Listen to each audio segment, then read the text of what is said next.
That's okay though. For being so young, you're very, very smart. That's fantastic. Yeah. So keep up the good work, man, and stay flat, okay? Okay, I'm a flat earther.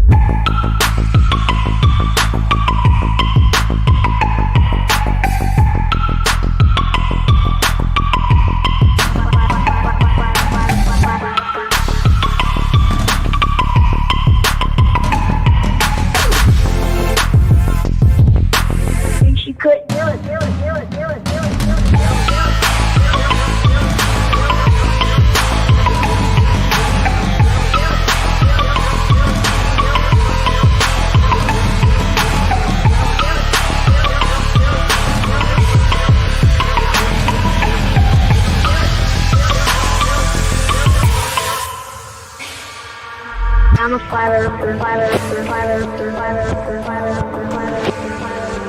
I'm a flat earther, flat earther, flat earther, flat earther, flat earther, flat earther.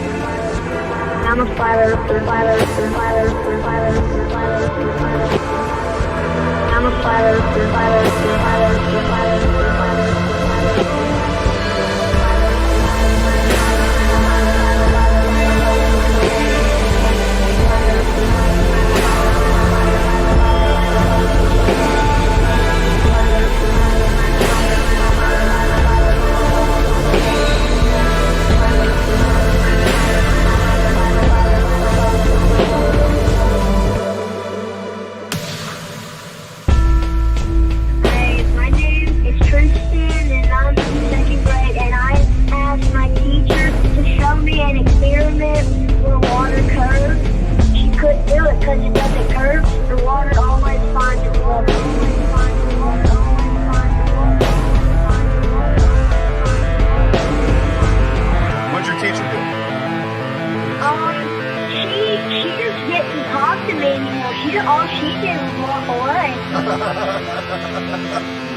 I was like, what is this about? What? That's okay though. For being so young, you're very, very smart. That's fantastic. Yeah.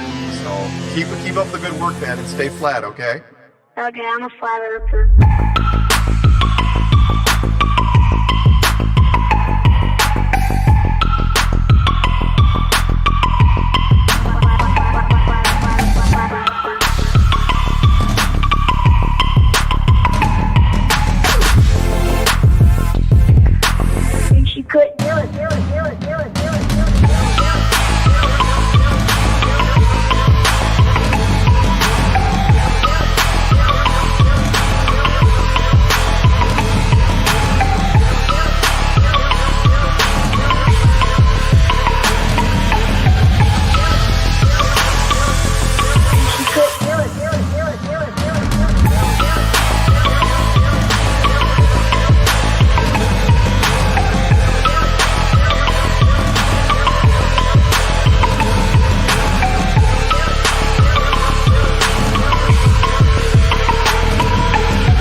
For sound bites. This is awesome.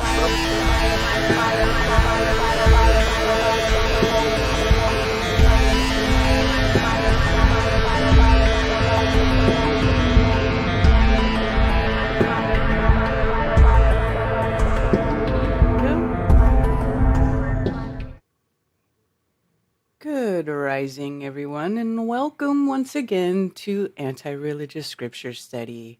This is episode number 26. You are here with myself, Karen B., and Just Jack Flat Earth. Still flat.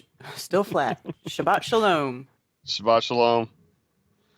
Yeah, it's good to be able to go live. I wasn't sure if I was going to make it. I had a very a rough week physically. I think there's a lot of frequency manipulation going on in our area right now. So I think that has a lot to do with it. But yeah, we're just striving forward. I've been blessed with income creation, from home, which is great. And it appears that, it's coming at just the right time because my wife may no longer be working where she's working because they're starting to push a new mask mandate. So it's a complicated world we live in lately. It really is. But I would like to see more businesses. Hopefully more businesses will step up and start ignoring that nonsense. Right. I think a lot of people are starting to realize that it's kind of like you can enforce it if you want, but it's not really, it's not a law. Yeah, I mean, a lot of the business where my wife was working was because they weren't, so restrictive. They were very free and open through all of 2021. So I guess they're getting pressure from somewhere else that they need to start pushing a mask mandate. I mean, that's definitely not what we're going to talk about here, but we do have personal discussion as well. So yeah, it's getting crazy out there. And I think even more now than before, we really need these times where we can just separate from the rest of the world and focus on the Creator. And, it can be overwhelming. I mean, even if you don't go out in public and pursue the conversation about these subjects, they get thrown at you, basically, in every aspect of your world. It's unavoidable. So, we are being attacked from all sides. Yeah, agreed. So I'll just go ahead and read the disclaimer just to get it out of the way. Just Jack's disclaimer. To the religious, if you believe it's wrong to study scripture outside of your religion or denomination, if you believe your religious leaders or church fathers are incapable of having inherited anti-scriptural traditions of men, if you've already made up your mind about scripture, including the scripture should not be studied at all, then this stream is not for you. To others, if you are open-minded to others' opinions, if you haven't made up your mind about scripture, if you've been turned off to religion but believe there's truth in scripture that may have been changed or hidden by religion, if you live according to scripture and like to dig in and discover more, then this stream is for you. We are looking at scripture in the original language using concordances or dictionaries for root words, as well as context from a non-religion perspective, as well as life experience discussion.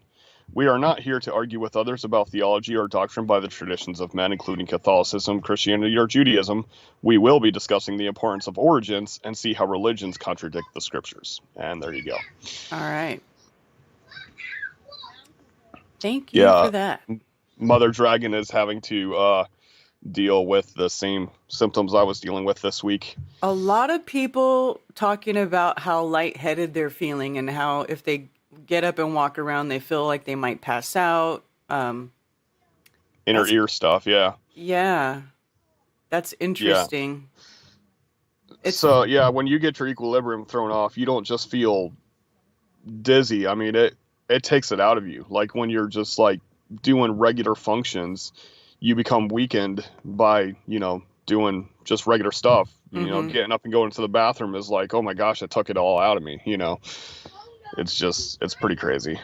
But keep, they tell you like to stay in bed and stuff, but it is good to keep circulation going. When you're not feeling well, once in a while, force yourself to get up every couple hours, walk around for a couple minutes. Circulation's very important. Carrying that life fluid through you. Yeah. All right. So we can recap, but like I said last week, it was kind of like a side story that got thrown in there, and then we go right back to where we left off with the Yosef story. So last week we were talking about going back here. And let's see the headers. Oh, I don't have headers, only you do. What did they say the headers was last time? Oh, I forgot to share my screen with you. Hold on one sec. Let me Uh-oh. share screen. My bad. She's All right. new. This is her first time. Yeah. All right. So it says for last chapter. Yehuda and Tamar. Yeah. Yeah. Okay, so this is where Tamar had married Yehuda's children, his firstborn, and she was not able to conceive. And the way that the instructions of the Creator is that your name should be carried on through your brother if you're not able to produce a son to carry on your name. Mm-hmm. And that didn't work out so well for her because, for some reason, Yehuda's children were not worth living. And the third child that she was promised to was not old enough. And while she was sent back to her father's house, which that's not how it was supposed to be done, he was supposed to take care of her. Mm-hmm. The younger son was old enough to get married, but yet he never established the marriage to bring her back into the family. Right. So she dressed like a prostitute, tricked Yehuda to being with her, gave the tie that typically would go around his waist, the ring, which is the signet of the family, and the staff, which is what you can lean on. These three very symbolic pieces of his armament, if you will, Mm-hmm.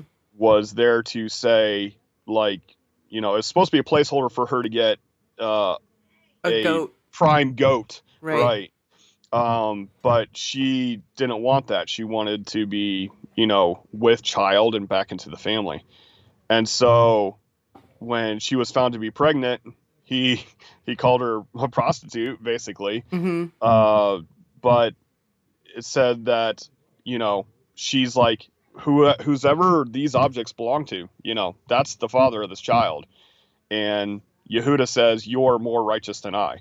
And again, this is the patriarch of, who the Jews claim to be, right? Yehuda is actually Judah, which is actually Jew, right? Mm-hmm. So when they hold these patriarchs, patriarchs are, the beginning men of the faith, by definition. Mm-hmm. They hold them to such a high standard when in reality we all have the potential to be great or horrible people in the eyes of the Creator based on our functionality of life. So Yehuda was stopping the life of his descendants, and Yah was not pleased with it. And then when Yehuda got trapped, he finally gave in, and this became one of the child became one of the descendants, or I guess descendants would be on the low end, one of the ancestors of Yeshua, who people now call Jesus. So if this didn't happen, if this woman didn't decide to take it into her own hands to do what she found to be righteous, that line of Yeshua could have been broken. But she was compelled to do this. So. Wow. And we also mentioned that this is where the Kabbalists grab a hold of the red cord thing because she had twins. That's right. And then the one stuck its arm out, and then they tied a red thing on its wrist, right, to say this is the first one. But then that one pulled its arm back inside, and then the other one came out first. Yep. And I've heard from a friend of mine that, he looks into Kabbalah a lot more than I do, because I used to get into it, but I realized that that's just another rabbit hole of deception. But anyway, they use this thing to justify the first child being sacrificed in abortions, and that because of that sacrifice, they wear that red cord to say, hey, we've sacrificed our child, and now we should have health, wealth, and that type of stuff with that red cord.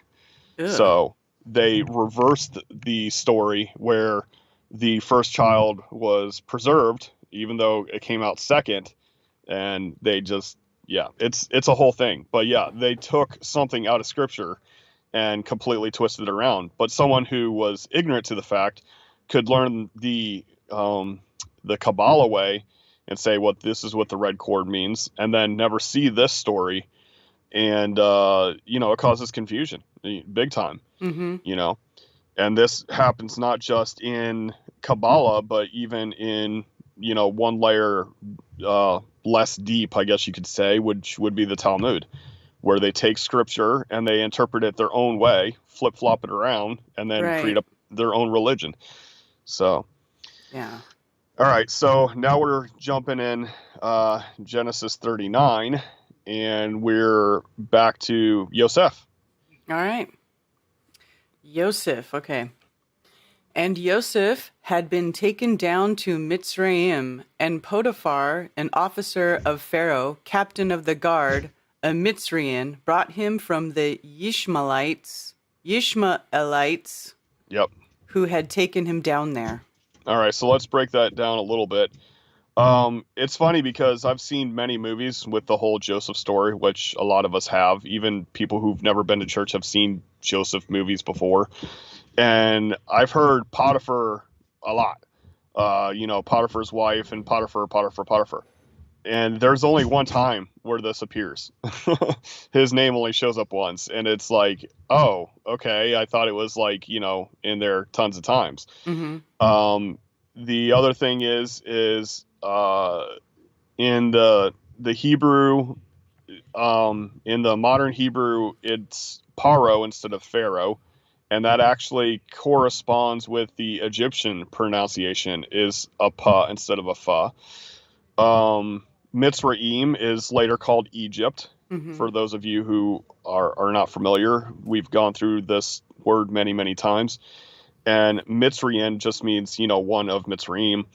And then Yishmaelim is obviously a descendant of Yishmael, right? So when Yosef, back in chapter 37, was put into slavery, it says that the Midianites are the ones who purchased Yosef, but it shows that there's a possibility that the Midianites, yes, they're very similar, Midian and Midan, Midianites bought him and the Midianites sold him. And they were brothers and descendants of Avram. So Midian and Midian were brothers, and it could be that they were, one was like a broker, if you will. Mm-hmm. And that's the word, Karen, we were discussing this the other day of what's that called with one person's a buyer and one person's a seller and one person puts them together. What's the person that puts them together? And I couldn't think of the word. Mm-hmm. And the word is broker. Mm-hmm. So, slave brokering was a common thing. You had people that would go and raid cities and kidnap people. And then you would have people that would do the slave trade, selling the slaves. But there was also brokers, the people who connected them together. Right. And I know that may not be important to some people at all, but this is a very interesting thing because I didn't have enough time to complete the translation, but it was in the last couple verses of 37 that I found this. And it seems very interesting because it's translated as one group of people. But if you look at it in the original language, it appears that it's the two tribes, Midian and Midian. Interesting. All right. And it came to be that Yehovah was with Yosef, and he became a prosperous man and was in the house of his master, the Mitzrayan. Now, see, how come it says the house of his master and not Potiphar, right? So it's not really that important, but when they do it in the movie, it's like they want you to pay particular attention to this character Potiphar, like he's super important.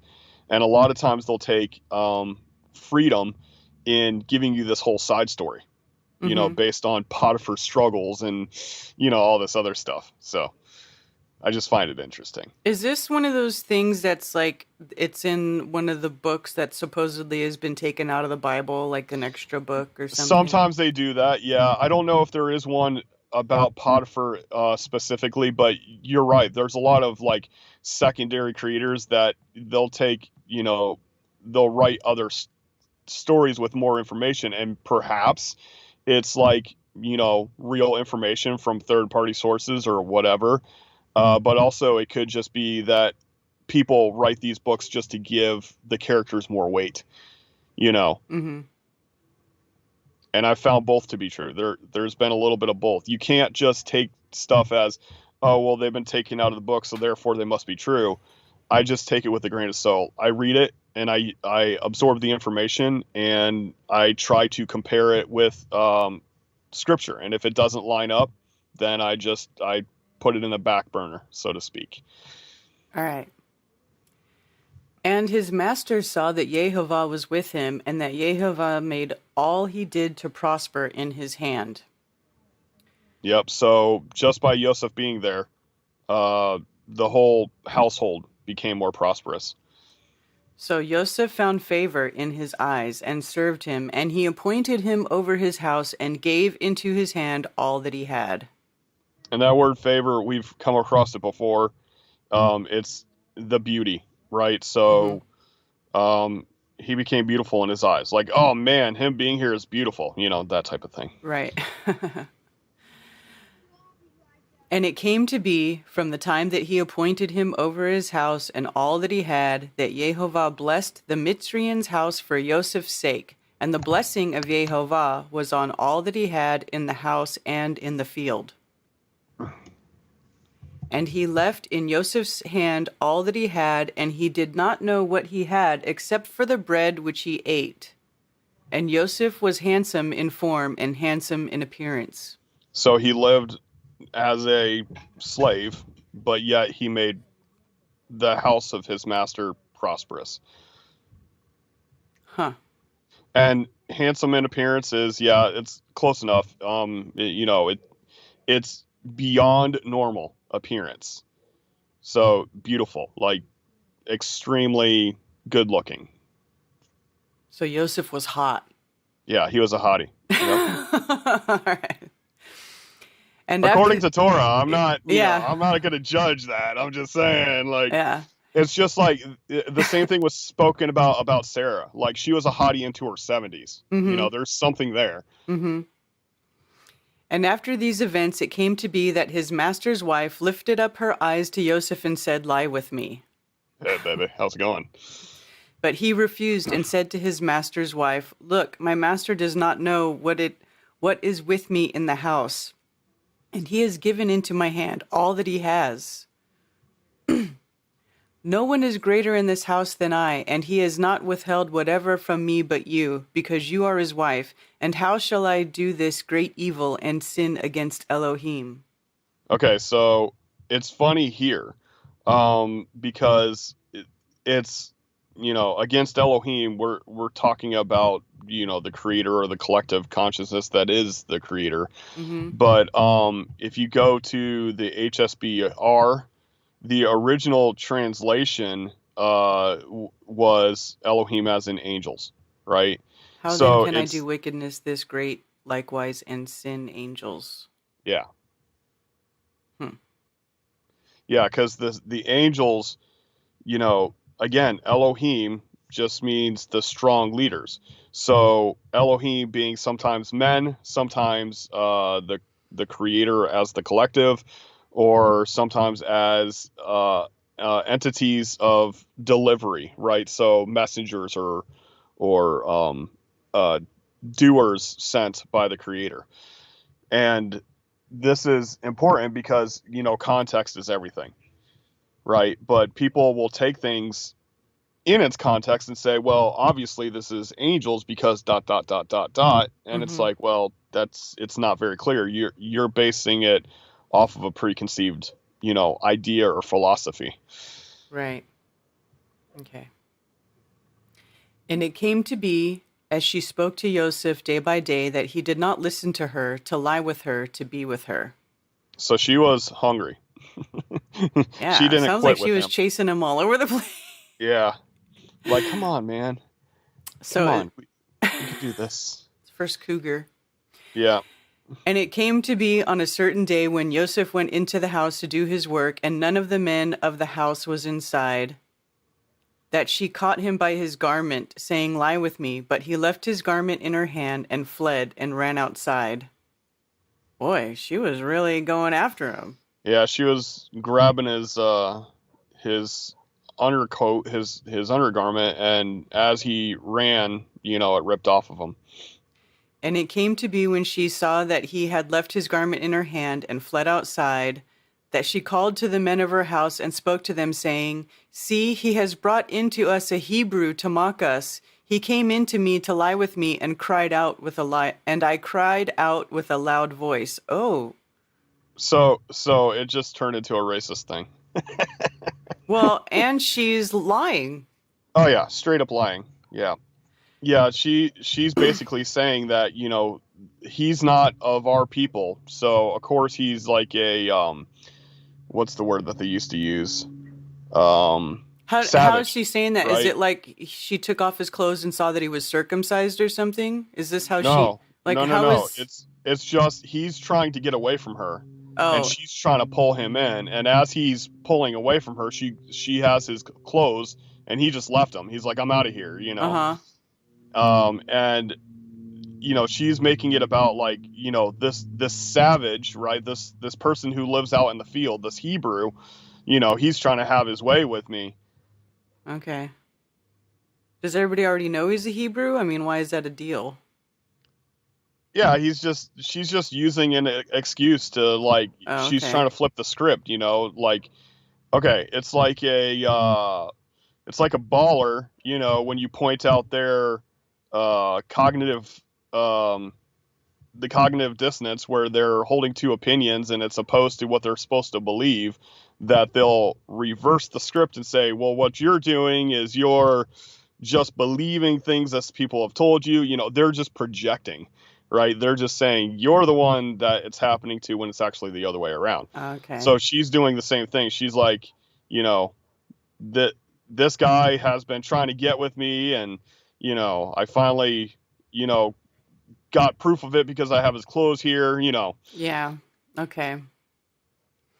And it came to be when he heard that I lifted my voice and cried out, that he left his garment with me and fled and went outside. And she kept his garment with her until his master came home. And she spoke to him these same words, saying, "The Hebrew servant whom you brought to us came in to me to mock me." Okay, so let's go back to mock me. Okay.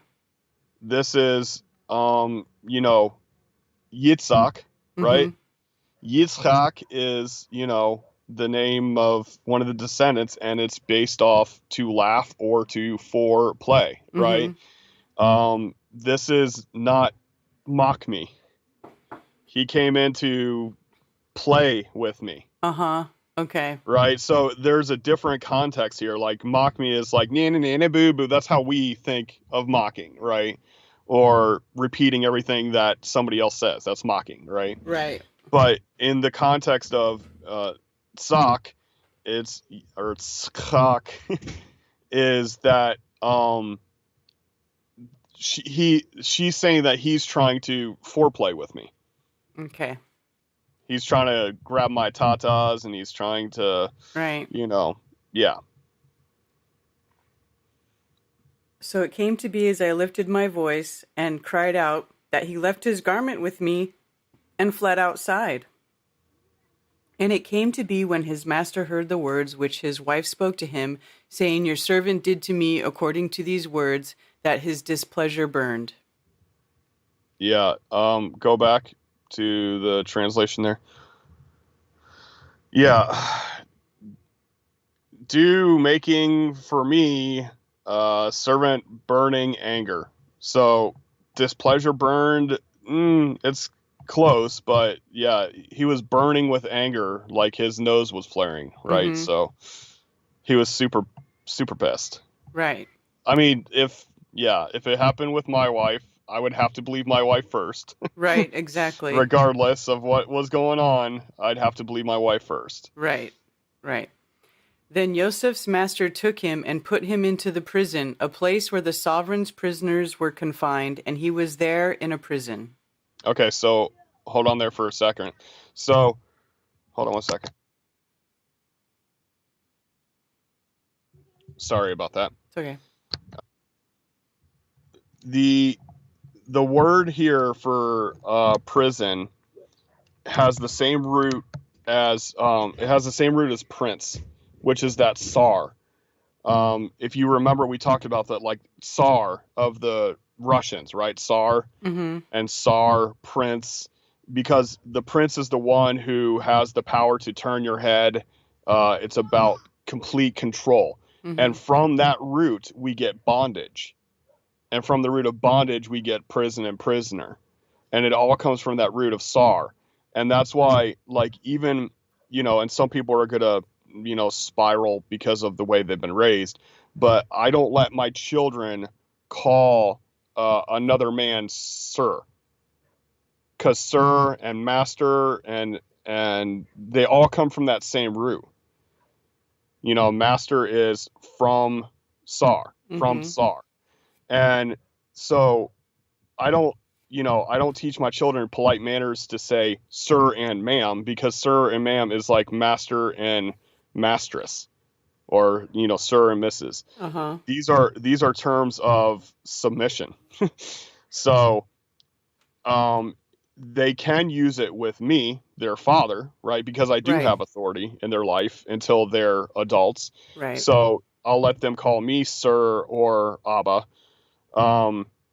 But it's when people meet me and they come in and hang out with me, these flat earthers, they'll come to my house and they'll say, "Oh, yes, sir." And I'm like, "Don't call me sir. I'm not your master," right? Mm-hmm. And to some people it may not matter, but it's just like anything else that we've talked about. Words actually mean things based on their frequency, their vibrations, their undertone meanings. Mm-hmm. And we have to stop treating other people as if they have authority over us. People say, well, it's a term of respect, but respect would be on the same level. You wouldn't put somebody on a higher level as a term of respect. You would say, okay, you're the same level as me. I'm going to respect you as a person. You're going to respect me as a person. We each have our own thing.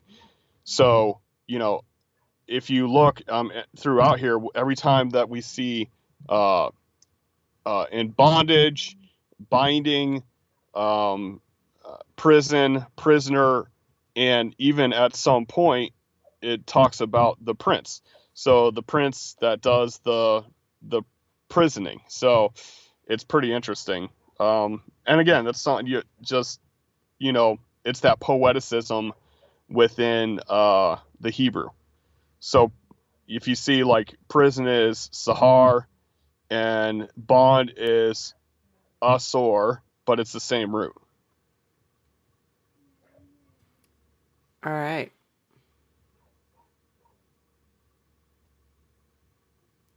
Oops, I need to bring my window back. Okay, here we go.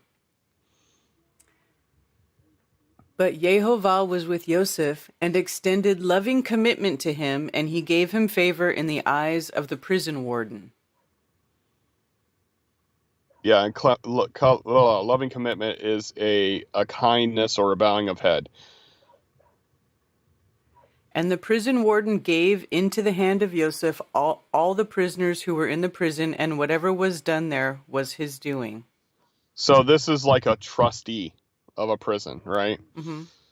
Like, he's a prisoner, but he's like second in command within the prison. That's weird. Yeah. It happens in prisons today. Yeah. Like, there are prisoners that they trust that will I hate using terminology because it seems like they're untrustworthy, but they're the rats of the prison. They'll rat you out if you do something wrong. They're the right-hand man of the warden. Yeah. But with that, they get benefits. They get freedoms. The prison warden did not look into any point that was under Joseph's hand, because Jehovah was with him, and whatever he did, Jehovah made it prosper. Right. So this is also like why I think it's important for you to do diligent work at an employer, right? Not to impress the employer or not to financially gain, but if you are a noble worker, if you're someone that they can depend on, they're always going to come to you, and that's going to prosper you. Mm-hmm. In my situation, these employers that I work for, or these clients that I work for, they all know that when I say I can't work, there's nothing they can do to convince me. But they know that when I do work, I do such good work that it doesn't matter, right? I can always make up the time, or I can get them ahead so that when they need something done, I'm right there to get it done. So, it's a good idea, not for prosperity's sake, but just for the sake of being an honorable person, to diligently work. And sometimes that causes issues in workplaces, right? Just like the trustee in the prison, if you do too good a work at a job, like let's say, I know that some people do factory work, right? Like, someone specifically that does factory work. If he does better work than the other guys, they're going to start getting mad at him, because now the employers are going to require more of me because of how well you're doing. But that also benefits, that worker, because now he can become promoted within the company and, stuff like that. All right. I'm sorry it's such a short chapter, but it does have a lot to it. It's just, if we sit here and we break down every single word, it could take a long time. But I would like, people to, take their time and look through this. And the good news is that you put the translation right up on the screen for them, so they can see as you go through it, and you can pause and take your time. And, there's some interesting Hebrew, it's called Hebrew isms, okay? The poetic things where, this word is exactly the same as this word down here, but they have two different meanings, but they're still tied together, type of thing. There's all sorts of stuff like that. But it's, now we're moving forward. Joseph was imprisoned, and now, then he got sold into slavery, and now he's getting thrown into prison. It seems like, everywhere he goes, everybody else benefits, but he gets the blunt end of the stick, right? So Potiphar just means Egyptian, belonged to son. The reason I put Egyptian there is because it's an Egyptian word. Oh, okay. And the translation of the Egyptian word is belong to son. And like Pharaoh means the great house. Well, right? Even under the under definition here, it says an Egyptian. Yep. Of Egyptian derivation, Potiphar, an Egyptian. No, it's just saying he's a dude who's an Egyptian. Mm-hmm. I think in, Brown Drivers, it actually has the definition there, belonging to the son. An officer of Pharaoh, chief of executioners, chief of the executioners, and the master. I don't know where they get that from. And the master to whom Joseph was sold as a slave. That's true. But he was, so all we know is that according to this, the term that's used is also used as a castrate. So he's either one who is castrated or he's a castrator. Well, and then so either he's a eunuch or he's one who makes eunuchs. And being as he has a wife, I don't think he's a eunuch then. I don't think he's a eunuch. Right. Okay. So, and then executioner, cook, bodyguard, guardsman. Yeah. I mean, that one is just straight butcher. Yeah. So that just means butcher. Yeah. You literally can use the one word butcher. Now, is it a butcher of animals or is it a butcher of men? That's where you have to look at the context to see what it's speaking of. Yeah. Right. So, Yeah, I mean, that's what I'm saying. Like, even we're in the first verse, and even if you just go through and like look at, wait a second, it says castrate. Like, what? Okay, so this explains why Joseph didn't want to lie with his wife. Yeah, it could have some serious consequences. I mean, obviously there's the moral reason as well, but Yeah, yeah, there is a moral reason too, but I mean, why would you even attempt something like that or think about something like that? right. And it's the same thing, like, people get mad at like the commands because they think that the commands are too grievous, but a lot of it is common sense. When you go through the commands and you're like, okay, look, cheating on your spouse is a death penalty. Mm-hmm. How many people would cheat on their spouse if it was a death penalty? I'm just saying. Yeah. I don't Now think there's a way out. There is something called divorce, and people twist that around, especially in the church, like, oh, well, it says that you can give her a note of divorce, blah blah blah blah. Mm-hmm. But the fact of the matter is that according to Torah, if you choose divorce, that means you choose not to be married. Not that you go marry somebody else. It means like, okay, I'm done being married, and that's it. You're single for the rest of your life. Now, Uh-huh. if you're someone, like, let's say you're the male, and the female decides she never wants to be married again, well then yeah, you can go get a wife. And if you're the female and the man says, I decide I'm not going to be married again, then that female can pursue another husband. But that man who chose to be single has to be single. Mm-hmm. So that changes the dynamics completely. And again, how much cheating would be going on if this was the deal?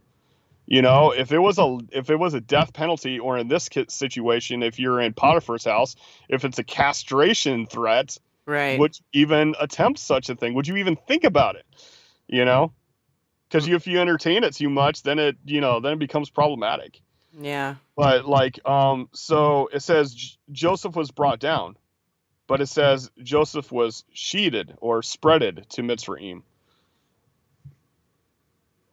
So, I mean, even like, every one of these words is like the in-depth meaning in Hebrew is far more deep than English. Everything. Mm-hmm. Yeah. All right. Interesting. All right. Let me see. Any questions in chat? Doc Michael says the Bible is a risque romance novel. Yeah, there's some parts. The Bible does have some racy subject matter in there. Yeah, and some people are like, thinking that children should not hear such things, right? Because they're too adult or whatever. But I've done things where, I've pointed out that the Torah was read to the entire community once every 7 years. So if you were a newborn, you're going to hear the Torah read by the time you're 7 years old, right? So Mm-hmm. I don't, hold on one second. I don't sugarcoat things for my children, but I describe it in the ways of, mechanically, I Mm-hmm. guess you could say, Mm-hmm. to where it's not, I'm not removing their innocence, but they're also getting the facts of life, right? Mm-hmm. And some people are completely opposed to that, and they say that, one thing leads to another, but it's like, if you teach them what procreation is actually for, and then you teach them according to the Creator, it's so important that you save yourself for your specific husband, Mm-hmm. that if you don't, you should die. That's how important it is to the Creator. So that gives them some stability of what it means to be with someone. And I've told them, like, I'm not concerned about them going through the what can I say, the law of the land as far as how they get married. I'm not concerned with that. All I'm saying is, like, if you're making a commitment, that should be a commitment, Mm-hmm. And so, my 6-year-old daughter has heard the story before. She knows exactly what's going on here. And it's when she watches it on the cartoon version of it. Mm-hmm. It's more risque in the cartoon version of it. It's like more nuanced, right? You can actually see the lust in the girl's eyes and the sexual actions and stuff, where I have to break that down for her. When I'm just reading this out, I can explain stuff to her very clean, easy. And then she watches a cartoon version of this same thing, and I have to pause the movie, and I'll be like, okay, so this is how you don't act with another man. you know, this is very inappropriate behavior. You know, Mm-hmm. if that's not your spouse, you don't do that, right? You need to have personal space and all this other stuff. Mm-hmm. Because my daughter, you know her, she's quite an affectionate little girl, and I have to tell her, when like friends visit, like, okay, you need to give them personal space. It's not appropriate for you to to hug on or to kiss on or to crawl in the lap of male friends Mm-hmm. or even female friends, just to know that there's appropriate behavior and personal space and stuff like this. Mm-hmm. But yeah, this part of the scriptures is very clear of what's going on here. And it's just like if you had read the Hebrew version of what was happening with Abraham and his wife and his the sexual problems with his sons, and then how Yitzhak and his wife were having public displays of affection. Like, Mm-hmm. all these things are missed in the English Mm-hmm. completely. Mm-hmm. So that's why learning the base information, the base Hebrew translations, you don't even have to like try to break down the word and try to retranslate it. Just in the base translation, you can see how they've you know uh dumbed down. Uh-oh. Can you hear me now? Yep. The phone was doing weird stuff. You can see how they've dumbed down the information. Mm-hmm. What Yes. movie is he talking about? I think it's called uh, Prince of Dreams or something like that. Joseph and the Prince of Dreams. It's an animated movie about Joseph. There's a few of them. Most of the time it's talking about his coat, right? The coat of many colors. Which we found out that it doesn't even say colors. It just says that it's a Long long robe. fancy robe. Yeah. So So where do they get the many colors from? Like, what? Where does all that come from? yeah, I don't actually know. I mean, it could be some like Kabbalistic, spiritualism type of thing involved in that. Um, and most coats would have been made of a single fabric, and so it didn't have a lot of design or color, and the longer coats typically did. Like, they typically were very colorful and um lots of shapes and patterns and stuff like that, right? Mm-hmm. To be fancy. So I mean, it's not a lie of a description, but it's like, why did they replace it? And even, I mean, you can see even in the dictionary of Strong's or Brown Driver Briggs, or any translation will tell you it doesn't say color. It says long. It says wrists and ankles type long. So Hmm. Interesting. yeah, like this one, the butcher, Mm-hmm. as a guard. Uh, let's go back to verse 1. Scroll it back up. I can't. I'm on 15. Alrighty. Yeah, so it says an officer of Pharaoh, captain of a guard. So, and the Hebrew says Potiphar's castrate, Pharaoh, Prince the butcher, right? Mm-hmm. So those are two totally different sentences. Not Right. just the building of the sentence, but the description of the words. He was the castrator and prince of the butchers, right? Mm-hmm. That's that's a very much more descriptive, type of dude. Yeah. Huh. Scary. He sounds scary. Yep. All right. Yeah, but if you saw any of the movies, I've seen lots and lots of movies with Joseph in it. And Potiphar is always this nice, caring master dude, right? He's a slave owner, but he loves his slaves. Right. He's a slave owner. He's called the butcher. Right. Right. The castrator of the butchers. The castrator, the prince of butchers, Mm-hmm. So, yeah, it gets pretty interesting.